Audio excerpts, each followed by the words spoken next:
Hey everyone, welcome to our Bright Lights in Dark Places mini-series where we are having conversations with key leaders in our communities who are being bright lights in dark places. And today our guest is a very special guest who works diligently with families and children, and I'll introduce her in just a second. But what I want to point out before I introduce our guest today is one of the harshest realities of our broken world is the fact of childhood trauma.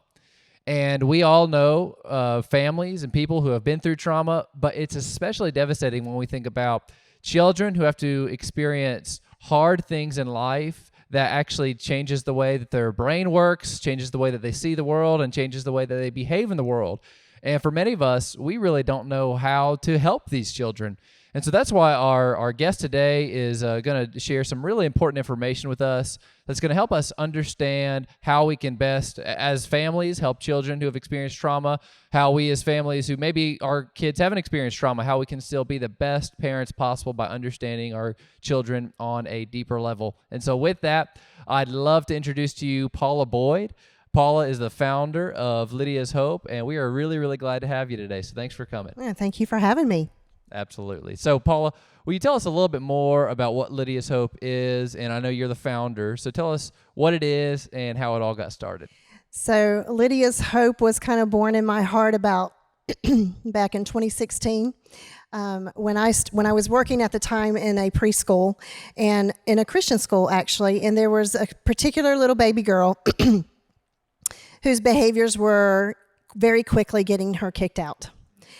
And it just felt really heavy with me because I'm like, this is a Christian school, one, and I know there's something going on with this kid, not just what we see. And so later on, I began to understand some things as I was going back to school, and I was able to go to Empower to Connect conference.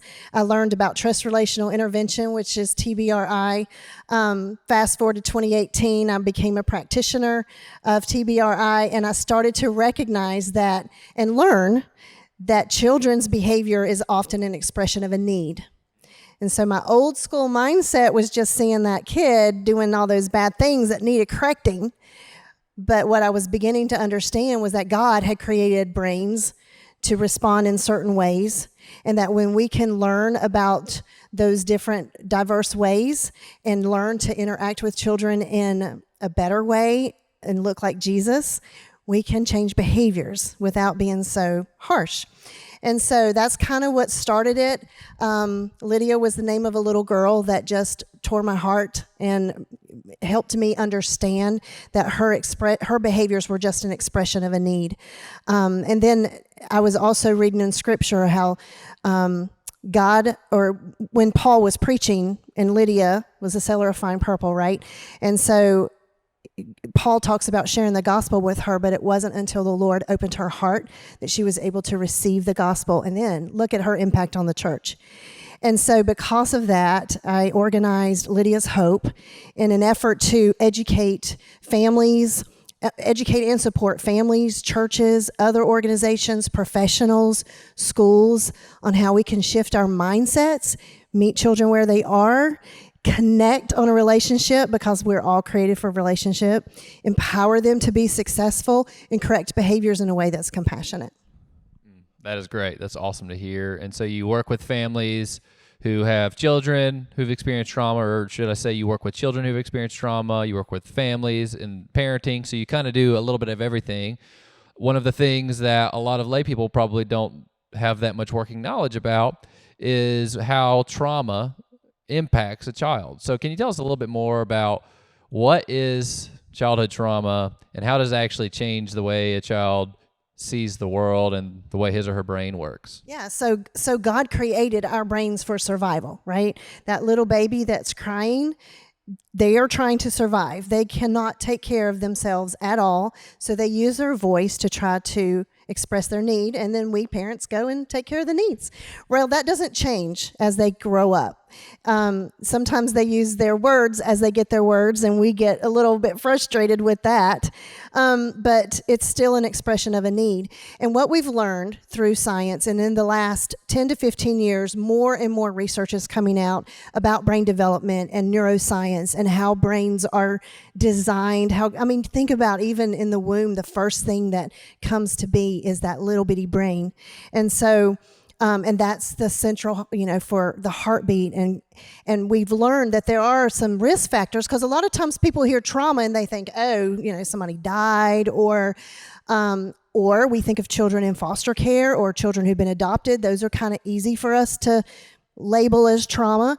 But honestly, even a high-risk pregnancy where there's a lot of stress, or a child who's born premature and spends a lot of time in the hospital, especially being poked and picked those first few days, that can create brains to be wired a certain way, right? So then when they're 5 years old and they're screaming in Walmart because they're overstimulated, we get embarrassed and don't understand, but they're trying to express a need to us that this is too much stimulation for me, and I need help in co-regulating.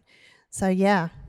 Wow, that's really informative. And you mentioned, I think we should go back to the acronym you mentioned. Let me try not to mess this up. Trust-based relational intervention. Yeah. So what is that? So TBRI was first created by Dr. David Cross and Karen Purvis at the Karen Purvis Institute of Child Development out at Texas Christian University. So what TBRI is, it's a holistic approach in working with children, and it's developmentally appropriate. It is attachment-based, and it's trauma-informed. So it's just an intervention that we can use in families, whether there's trauma or no trauma, right? It's a way that we can interact, and it's based on 3 principles of connecting, empowering, and correcting. But what I love most about TBRI is when you peel back all the science and all the evidence-based stuff that the science world likes to see, it looks like Jesus. Because it's meeting children where they are. It's coming alongside families where they're hurting, children who have been broken by, they didn't cause the harm that has occurred to them. And so as a believer, I want the church to be able to look like Jesus in serving all these families. And that just is going to take a little skill set. Wow, that's great. So what I hear you saying is this approach to therapy is really the same approach that Jesus has had with his people, where he meets them where they are. I mean, literally the idea of God wrapping himself in flesh, accommodating to humanity's limitedness, and then doing what only he could do in order to provide a way for us to be in relationship, to connect with him, that empowers us by the Spirit, and then corrects us by the Spirit too, because we do need correction. We don't all get it right. Yeah, it was like we were talking about, how do we portray to a child, they are precious, they are special, they are here on purpose and designed for a reason. Your behavior's not appropriate, and we got to fix that, right? But I'm going to come alongside you, and I'm going to disciple you, and I'm going to love you, right? So it's not permissive, but it is respectful of the relationship, because that's where harm happens. Harm happens in relationships. Healing happens in relationship. And ultimately, that true healing comes through Christ. And he can make beauty from ash. Yeah, that's so good. That's really good. So I'd love to hear more. I want to come back in a few moments and talk, and you to speak how parents can actually, what are some principles some parents could grapple with as they parent their kids. But before we do that, I want to hear a little bit more about Lydia's Hope specifically. What are some of the things that you guys do in order to address the brokenness in our world? Because really what it sounds like Lydia's Hope is doing is just taking these families and these children on an individual basis, meeting them where they are, and trying to help really rewire the way they see the world, help them learn to trust by being in a relationship. And then, of course, that clearly just is a picture of the gospel. So tell us a little bit more about what kind of programs and what kind of things you guys do in order to address the brokenness that you see. Yeah, so we do offer counseling services, and then the educational piece is the caregivers training that I do often throughout the year, which is the TBRI caregivers training that we offer. But the things that I love to do is the on the ground work, right? So we are able to go into some schools and work with children. And because of just generous donors, we are able to do that at no cost to the children and their families. Another thing that we've done is last year, by partnering with 2 different life groups here at Center Grove and a Calvary Christian School or Calvary Day School, we were able to take care of 27 children in foster care last Christmas and provide Christmas gifts for them. So those are just, and also we served 9 different families last year through Lydia's Hope who would have not been otherwise able to pay for services. So those are just the things that we like to say. We don't want income or finances to inhibit you from being able to come in, and we want to, and I have big dreams. But I also serve a big God. So we'll see what he's going to do in the future. I've often said the church as a whole does an amazing job of protecting and caring for the unborn. And I think we need to keep going after they're born. We've got to step up and take care of single moms, single dads, parents who foster, parents who adopt, and come alongside them as well and take care of those babies after we get them here. That is really, really good. And so it sounds like what the primary gist of what Lydia's Hope does is you offer counseling, you do training, and really you're just helping people understand how the gospel informs the messiest parts of ourselves. We want to build stronger families with support and connection, with great. Ultimately the hope in Christ that can do that. That's great. That's great. So I know I'm a parent. I have three girls, 5, 4, and almost 2. I know a lot of parents are going to be watching this. And so can you help give us, just kind of your run-of-the-mill parents, some tools and some principles we could grapple with to help understand our children better, to help parent them better? I mean, I think one of the most daunting tasks of parenting is discipline. You know, how do we discipline our kids? So you can kind of speak to all of those things. What are some principles? How would you speak to parents who are looking to discipline their children in a gospel-centered way? You can kind of go in on all of those things. Yeah, so I definitely like to challenge mindsets because we live in a different world. And traditional parenting, in the sense of my generation and back, doesn't work for today's kids. And so that's just because of the brokenness that we live in. And it's because we've learned to do better. And it's because we've learned to interpret Scripture a little bit better, right? And so understanding some of those factors, some of the things that has been most challenging for me as I've been on this journey myself, right, is looking in the mirror and doing my own work. Why does that kid's behavior trigger me? Why is it making me upset? Because that's where I've got to start, is with me. That's, I think, is the hardest piece. Recognizing brain development, right? So, like, sometimes I can't expect my 5-year-old to do what a 12-year-old could do, but sometimes I inadvertently do expect that, right?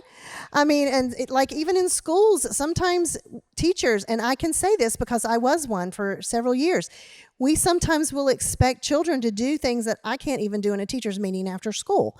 So I think sometimes we have to lower the bar. And again, this is where meeting children where they are. You have many kids, and they're not the same. And what you do for one might be different than what you do for another. So I definitely think meeting a child with compassion and understanding that their feelings are big, and children are born with an adult-size emotion, but not adult-sized brains, right? And we know this. So how can we co-regulate, meet the need, and help change the behavior? So I'm not in any way permissive, but I do think we have to disciple, and that's not always punitive. Doesn't have to be. We can teach children natural consequences that occur with our choices, both good and bad, without invoking shame on them. I don't believe that we're called to do that. That just doesn't look like the gospel at all. So how can I teach my child to come alongside, support? A lot of times that means doing my own work, and I think that's the hardest piece. That is really good, and that is difficult. It's really difficult to examine yourself, examine even how your family of origin has impacted the way that you see the world, the way that you act in the world. And you've got those funny commercials that talk about becoming your parents, you know, and those are funny. And sometimes we have those habits, but then also we sometimes adopt the uglier habits of our families of origin. You know, I've heard it said before, you might have Jesus in your heart, but you got grandpa in your bones. And that is something that is it's just a reality we've got to be aware of, I think, so that we can actually, if we're self-aware and we're trying to do some personal work and letting Jesus transform us, and I'm sure we'll be better parents for that. Absolutely. And you said exactly, like there's even science behind having grandpa in my bones, because we do pass those things on, just like we pass on hair color or eye color or bone structure. We pass on behaviors too. And I mean, if you look in my own family and you do the study, every woman in my family has this crazy amount of anxiety, right? So how can I own my own anxiety? How can I shift that in allowing Jesus to help work that in me, along with some really good counselors who have some skills, right? And break cycles, right? Because we can. I love to hear that. I love that. And so this is really interesting stuff. I bet we could talk for hours about this, but we don't have hours right now. Maybe another time we can. But I would love to hear maybe some stories, one or two stories of some children and even families that you've worked with where you've just seen some transformation take place. So I could talk for hours because this is definitely something I love so much, but two kids particularly come to mind. One is an 8-year-old boy that I got to know last year. He came into my care because he had been with his mother when she passed away from a drug overdose. And so, of course, there was a lot of trauma. Ironically, he just passed the 1-year anniversary of her death. When he first came in to see me, he couldn't even talk about her. Like, he wouldn't even talk about the events. But through different modalities, like Sandtray, he was able, like Sandtray therapy is an amazing tool that I get to use with some kids who don't have words to express what's going on inside their bodies or inside their brains. And so he would just work out things and process his trauma in his tray. Ironically, a cross always ended up in his tray in some random place. Right? And so as he was processing that, I would often say to him, so I'm curious about this, what does that mean? He said, well, that's Jesus. And so having that opportunity to share with him, God thinks you are so precious. Do you know how much he loves you? Sure, I do, right? And so just watching him process that has been really, really beautiful for me to see him today as a 9-year-old. Sure, he still hurts and he still misses his mom, but he's been able to process, and I've been able to walk that journey with him. Another kid that comes to mind is one of my favorite. I love working with juvenile justice. I want those kids in my office, right? So I had a fella he's 15. He was court ordered to come to therapy, right? So those kids don't always come because they want to. But he was a lot of fun because, again, utilizing modalities like Sandtray therapy, play therapy, art, those are some things that kids just really are able to get that stuff out of their brains. He also did some Sandtray work, and he would often put dark things in his tray like a coffin or handcuffs or guns and such. And so we would process that, and we would talk about his choices and where they would lead him. Towards the end of his therapy, he and I had built great rapport, and he also put a cross in the Sandtray, and I got to talk to him about how no matter what, your choices have consequences. You are loved. You are valued, and don't ever forget that. So I mean, I could talk for a long time for kids. I've just been able to, for a season, be able to hopefully look like Jesus in places where it's dark, in places where they're broken or they've made poor choices, and to love them anyway, and to show them that grace is available to them, and in that lies hope. Wow. Well, you have touched on and scratched the surface on so many fascinating topics that really would love to, again, sometime dive into more deeply. But what I'd like to do to end our time is just have you maybe share what are some needs that Lydia's Hope has. If somebody's watching this who really wants to get involved in what Lydia's Hope is doing, how can they participate? And then also, how can they pray for this ministry? So I told you I have big dreams, and I really, really do have big dreams. The professional world would say I'm a visionary, but I just like to dream really big, and I believe that God's going to do big things with Lydia's Hope. He already has. I just see bigger things in the future. And so the church was able to help us out at Christmas with purchasing some miniatures that I use in my Sandtray. which has been wonderful. So because I use play therapy and sand tray and art, those kind of supplies are always needed and used. Of course, monthly donations are always valued, big or small. Maybe there's a business out there that wants to partner with me with a large amount, or maybe there's just a family out there that says, "Hey, I can give you $10 a month."